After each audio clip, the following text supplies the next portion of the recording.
today's update on Patrick's 1964 Galaxie 500 XL rebuild. We put the trunk back on. I mean Patrick. I didn't help him. That looks pretty good. He got the whole thing primed. And he put the fender back on. And the fender liners. And the fender liners were a beast to put in. It wasn't an easy install, let's just put it that way. Thought I'd give everybody a quick update on my 64 Galaxie. Like I'd mentioned earlier in one of my videos, the front end had been swapped, and I do remember that these were easier to swap the whole front end than to swap parts. Had been hit lightly in the front, nothing major, but definitely enough that it caused a bit of damage.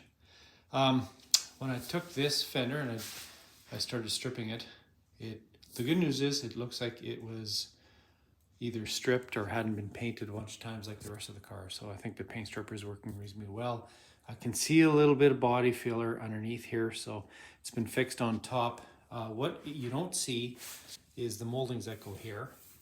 And I looked underneath, there are no holes for it. So I'm thinking that this has been probably not from a Galaxie 500 or an XL, but modified to fit. So, not a big deal. I probably won't put those in there. I'll probably just leave it as is. I've got the XL moldings on the side anyways. Stay tuned, see how it comes out. A little bit more progress on the 64 Galaxie fenders. I've got a bit of cleanup to do. I've got to clean up these little spots here where there's some pitting. It'll take me a bit of time. Thought I'd show you guys how not to do body work. You can see here, they just poured the body filler on here. This is obviously not done by a body man because they didn't even bother roughing it out. So I started hitting it on the back side just to see what happened. As you can guess, started to chip off. Now this, the most you're supposed to see is about an 1/8 inch. This is well over a 1/4 inch. So bit of roughing out to do here, and then I'll get ready to epoxy prime it. A little bit of an update on that dent on the bottom of the fender. Again, no rust. This fender, I did manage to really clean up those pitted areas. I think I do a little bit of cleanup, but for the most part, it's pretty good. You want it that clean just so that you're not going to get, it's not going to start going through in the future. Thought I'd show you a little bit on that dent. Did a bit of roughing out. Unfortunately, got a bit of a bubble there, so it's popping out in here. So it looks like it's stretched pretty bad. So I'm going to use my spot weld cutter.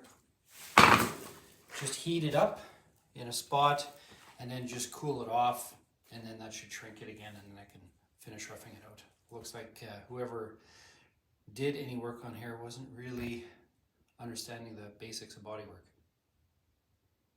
That's it for now.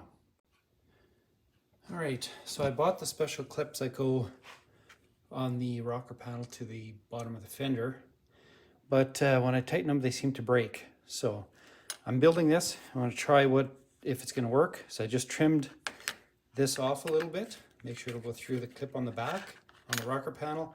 And I welded this strip in so I can just set it in place like this and then put the bolt through, and we'll see how it works. Well, I think I've got most of it back together now. I just have to strip the hood and the front cowl. I'm not going to lie to you. Assembling the front end was nothing if it wasn't a challenge. But I do have it in place. I don't have it bolted right down, but I've got it bolted enough that it shouldn't move when I do the final alignment. Couple of tricks. When you're putting this in, basically leave everything loose, even the rad support. The rad support bolts are, I guess you can't really see them very well, right in there. Underneath that piece of tape. I had them tight. I ended up having to loosen them. Yesterday I was working on it. I was having a heck of a time, so I ended up stopping, coming back. I was having problems with these holes lining up as I tightened everything up. So I had to really I did the passenger side probably a dozen times. I couldn't get it to fit, so finally I just stopped. Came back today, loosened everything off, and then I adjusted it. And the driver's side took me probably an hour and a half, maybe 2 hours max to do. So that's a bit of a trick of the trade. So that seemed to work. The other thing I did is I have a quick little video on building the clip for the bottom of the bolt, or the bottom of that fender to the rocker panel. That worked really well. So it's a little bit more fan dangling, but it works well and it seems to be reasonably strong.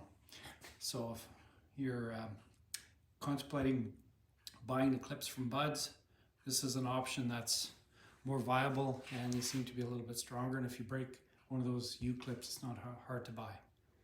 All right, now next is basically working on the hood.